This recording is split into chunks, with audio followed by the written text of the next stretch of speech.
এটা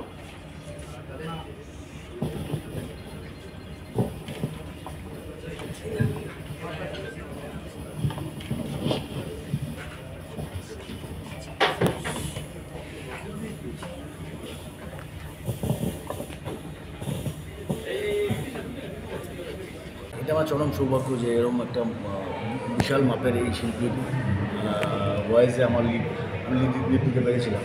গানটার কথাটা ছিল বারে বারে আর আসা হবে না, এবং সত্যি সত্যি বারে বারে তো আসা যা হয় না, তো যদি আসা হয় তাহলে জুবিন গর্গের মতন এলেই বোধ হয় শিল্পী জীবন সার্থক হয়। মানে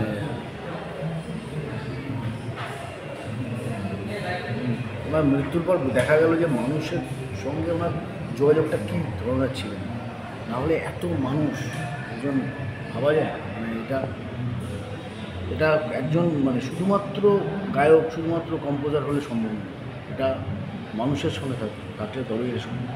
আমাদের মতো শিল্পীর কাছে আমি নগণ্য একটা ধুলো কণার থেকেও কম।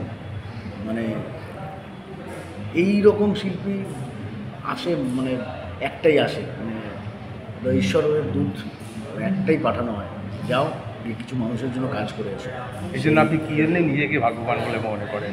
সেই রকম শিল্পীর গলায় মানে গানে আমি লিপ দিতে পেরেছি, এটা আমাদের বিশাল কথা।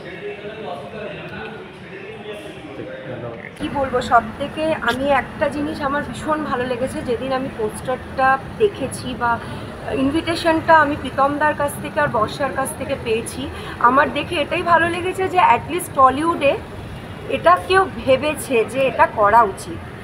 স্যালিউট টু বর্ষা এন্টারটেনমেন্ট।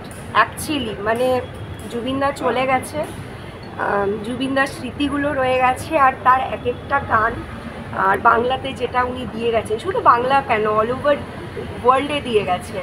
সো তারপরে যে বর্ষা এন্টারটেনমেন্ট এটা ভেবেছে, I am really feel proud কি আমি তাদের একটা পার্ট।